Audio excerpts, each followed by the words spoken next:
Bluey შეიძლება უბრალო საბავშვო შოუს გავდეს, მაგრამ თუ ყურადღებით დააკვირდებით, ეპიზოდებში უამრავი დამალული დეტალია. მოდით გადავხედოთ რამდენიმე დამალულ დეტალს, რომელიც შეიძლება გამოგრჩათ.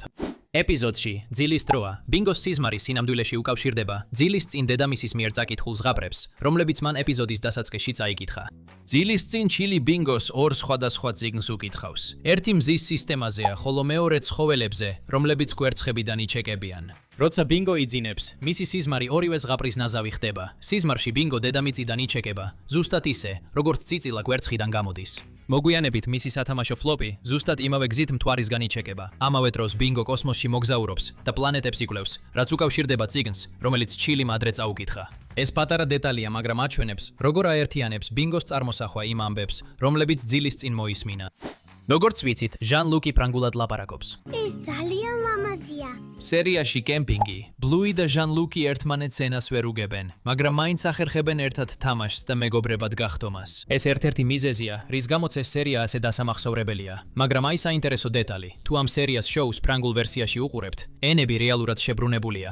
ბლუი ფრანგულად ლაპარაკობს, ხოლო ჟან-ლუკი ინგლისურად. Რაღაც საჭმელი გჭირდება.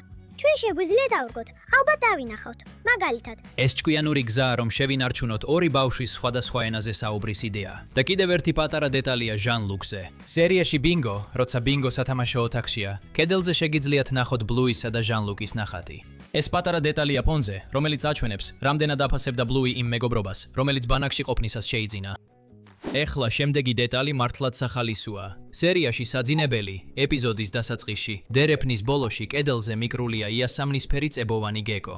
მაგრამ თუ ყურადღებით დააკვირდებით, მთელი სერიის განმავლობაში მასთან საინტერესო რამ ხდება. როცა გოგონები რბილ სათამაშოებს იყოფენ, გეკო პირველად იწყებს კედლიდან მოცილებას. შემდეგ როცა ჩილი ბინგოს ხედავს, როგორ აწვება პატარა წიგნის თაროს, გეკო კიდევ უფრო დაბლაა ჩამოსული ვიდრე ადრე. და სერიის ბოლოს, როცა ისინი ბლუის ახალ ოთახს ტოვებენ, გეკო მთლიანად ჩამოვარდნილია კედლიდან და დერეფნის ბოლოს მცენარეზე დასულა. ეს არის პატარა დეტალი ფონზე, რომელიც ნელ-ნელა იცვლება მთელი სერიის განმავლობაში. როგორც უკვე ვიცით, შოუს შემქმნელებს უყვართ რამდენიმე სერიის ერთმანეთთან დაკავშირება. და სერიაში არმია, როცა რასტი და ჯეკი ჯარი-ჯარისკაცობანას თამაშობენ, ამავე დროს კიდევ ერთი სერია ვითარდება, რომელიც ალბათ გამოგრჩათ. ზუსტად იმ დროს, როცა ჯეკს კალიფსოს აცნობენ, თუ ფონს დავაკვირდებით, ვნახავთ ბლუისა და ქლოის, რომლებიც იმავე თამაშს თამაშობენ, რაც სერიაში სათავგადასავალი ითამაშეს. ასე რომ შეიძლება ორივე ეს სერია ერთსა და იმავე დროის ხაზში ხდება. მინი სერიაში ერთად არის ერთი პატარა დეტალი, რომელიც ალბათ არავის შეუმჩნევია. როცა ჰანი და ბლუი საუზმობენ, ორივე იღებს მარცვლეულს, მაგრამ თუ ბლუის მარცვლეულის ხუთს დავაკვირდებით, ის ყველაზე მეტად გამოირჩევა. თუ ამერიკიდან ხართ, შეიძლება იცოდეთ, რომ ეს მარცვლეული რეალურადაც არსებობს. მას Fruit Loops-ი ქვია და როგორც ჩანს, ბლუის ეს მარცვლეული ძალიან უყვარს, მაგრამ ბანდიტს არ უნდა რომ ის ჭამოს. ჩვენ მას არ ვადანაშაულებთ, რადგან ამ მარცვლეულში ძალიან ბევრი შაქარია. როგორც ვიცით, სანამ კორნელიუსი ტერიერის დედას შეხვდებოდა, ის ხშირად დადიოდა პაემნებზე სხვადასხვა გოგონებთან. და ერთ-ერთი გოგონა იყო ის, რომელიც პირველად ვიხილეთ ეპიზოდში, ჩუმი თამაში. მაგრამ საინტერესო ის არის, რომ ამ ეპიზოდიდან მოყოლებული, ჩვენ ის უკვე სამჯერ ვნახეთ სამ სხვადასხვა ეპიზოდში. პირველი იყო ეპიზოდი ცეკვის რეჟიმი. აქ ის იყო კიდევ ერთ სათვალეიან ძაღლთან ერთად. და ეპიზოდში დაპირებები, სათამაშო მოედნის სცენაში, როცა ბლუი და ბინგო თამაშისკენ მიდიან, ის ქუჩაზე დგას და ესაუბრება იმ ბიტს, რომელიც იაფ ელექტროენერგიის გეგმებს ყიდის. გახსოვთ ის? ეს იგივე პერსონაჟია, რომელიც ეპიზოდში მწყემსი ძაღლი ჰილერების ოჯახის კარზე ზარს რეკავს. და ბოლოს ეპიზოდში ცირკი, როცა ყველა პერსონაჟი საარჩევნო უბანში მიდის, რომ თავიანთი თემის ლიდერებისთვის მისცენ ხმა, ისევ შეგვიძლია მისი ნახვა, როგორ ესაუბრება კუთხეში კოლეგას. როგორც ჩანს, ის ლურჯი კანდიდატის მხარდასაჭერად აგიტაციას აწარმოებს. ბლუის ადრეულ დღეებში თითქმის ყველა ბლუის ფანი ფიქრობდა, რომ ბლუი ბიჭი იყო, მაგრამ მოგვიანებით მივხვდით, რომ სინამდვილეში ის გოგოა. მაგრამ იცოდით, რომ არსებობს ძალიან მარტივი გზა, რომლითაც შეგიძლიათ ბლუიში მამრობითი და მდედრობითი პერსონაჟების გარჩევა. პირველი გზა ისაა, რომ თითქმის ყველა მამრობით პერსონაჟს, რამდენიმე გამონაკლისის გარდა, სხეული ოდნავ უფრო ფართო აქვს, ვიდრე მდედრობით პერსონაჟებს. მაგალითად, მოდით შევხედოთ ჩილის და ბენდიტს. შეგვიძლია შევამჩნიოთ, რომ ბენდიტს ჩილისთან შედარებით ბევრად უფრო ფართო სხეული აქვს.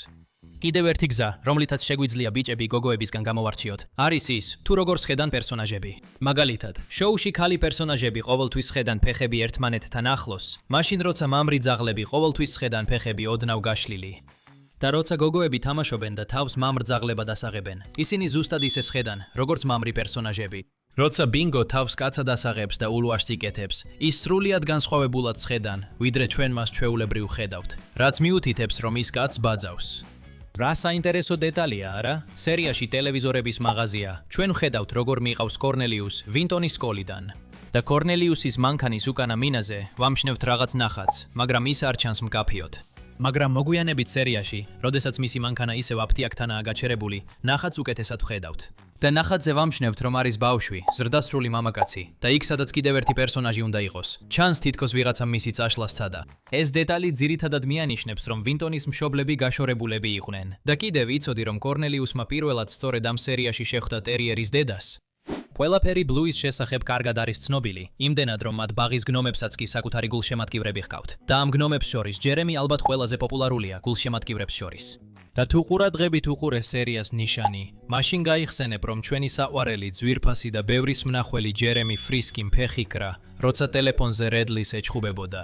და როცა ის უბედურ გნომს ფეხს ურტყამს, შეგვიძლია შევამჩნიოთ პატარა ბზარი მის თავზე. მაგრამ იცოდი, რომ ეს ბზარი ფრისკის დარტყმის გამო არ გაჩნდა, არამედ ერთ-ერთი წინა სერიიდან მოდის. დიახ, სწორია.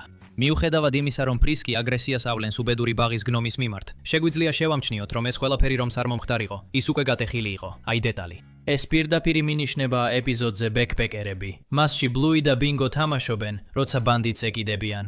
მაგრამ ამ დროს ვხედავთ, როგორ ვარდება უბედური ჯერემი მიწაზე და მისი ნაწილებიდან ერთ-ერთი უბრალოდ სცილდება, რაც ამტკიცებს, რომ მისი კერამიკული ქუდი სწორედ მაშინ გათქდა. ასე რომ ჩილიმ მოგვიანებით ისევ დააწება იგი, მაგრამ შეკეთების შემდეგაც კი ბზარები მაინც ჩანდა. ეხლა კი მოდით ვისაუბროთ ეპიზოდში სიურპრიზი დამალულ დეტალებზე. იმ ეპიზოდში, როცა ზრდასრული ბლუი სტუმრობს ჩილის და ბანდიტს, სახლში ბევრი ფოტოს ჩარჩო ჩანს. ერთ-ერთ ჩარჩოში კი ბინგოს ვხედავთ. და თუ ფოტოს ფონზე დააკვირდებით, შეგიძლიათ ნახოთ აღდგომის კუნძული. თუ არ იცით, აღდგომის კუნძული ერთ-ერთი ყველაზე პოპულარული ადგილია მათთვის, ვისაც არქეოლოგია აინტერესებს. და რადგან ვიცით, რომ ბლუიში ყველაფერს თავისი მნიშვნელობა აქვს, ეს შეიძლება ნიშნავდეს, რომ ბინგომ ბანდიტის კვალს გაჰვა და არქეოლოგი გახდა, ზუსტად მის მსგავსად.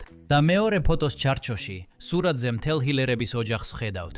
და ჩანს, რომ ეს ფოტო ბლუის კურსდამთავრებულობის დროს არის გადაღებული, რადგან ფოტოზე ბლუი დიპლომს ხელში იჯერს და კურსდამთავრებულის ქუდი ახურავს. იცოდი, რომ ბლუი ქსოვაში ექსპერტია? სერიაში კარი ქვესტ. ერთი პატარა დეტალი შევნიშნეთ. სერიაში ბლუი და ჩილი ერთად სხედან. ისინი ერთად რაღაცას ქსოვენ. და იმავე სერიაში ბენდიტი ჩანს, როგორ მიდის სახლიდან შორს. როგორც ჩანს, ის 6 კვირით არის დასული, მოგვიანებით. სერიაში ვხედავთ, როგორ ესაუბრება ბენდიტი ვიდეოზარით ჩილის და გოგონებს. ზარის დროს ბლუი აჩვენებს მას, რას ამზადებენ ის და დედამისი. მაგრამ საინტერესო ის არის, რომ როცა ბენდიტი ბრუნდება მოგზაურობიდან, ჰილერის გოგონები აეროპორტში მიდიან მის დასახვედრად. ეხლა თუ შეამჩნიეთ, ბლუის ზუსტად იმავე ფერებში აქვს ხელსახვევი, როგორც იმ ნივთს, რომელსაც ის და დედამისი ქსოვდნენ.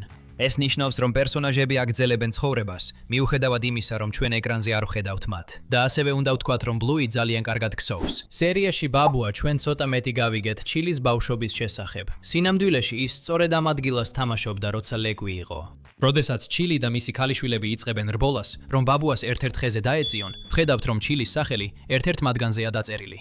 ამიტომაც ვფიქრობთ, რომ ჩილიც საკმაოდ ცელქი იყო, როცა ბლუისა და ბინგოს ასაკში იყო და რა თქმა უნდა, მანაც გადაწყვიტა თავისი ტერიტორია მოენიშნა. ამ ეტაპზე ჩვენგან უმეტესობას უკვე სმენია ჰილერების მანქანის სანომრე ნიშნების დეტალზე, სადაც 419 ნიშნავს ლურჯის ერთ ტონს, ხოლო HLR ნიშნავს ჰილერს, ასე რომ ეს ნიშნავს ლურჯ ჰილერს. მაგრამ იცოდით, რომ სხვა სანომრე ნიშნებზეც არის კიდევ უფრო საინტერესო რიცხვები. მაგალითად, ტერიერის დედის სანომრე ნიშანი ფაქტობრივად ტერიერს ნიშნავს, მაგრამ ყველაზე სახალისო სანომრე ნიშანი ბელას ეკუთვნის. თუ მის სანომრე ნიშანს დავაკვირდებით, ის ნიშნავს ძალიან ბევრი შვილი, რაც მის 9 შვილზე მიანიშნებს. ასე რომ ეს იყო რამდენიმე დამალული დეტალი, რომელიც ალბათ გამოგრჩათ. და როგორც ყოველთვის, შემდეგ ვიდეოში ისევ გნახავთ.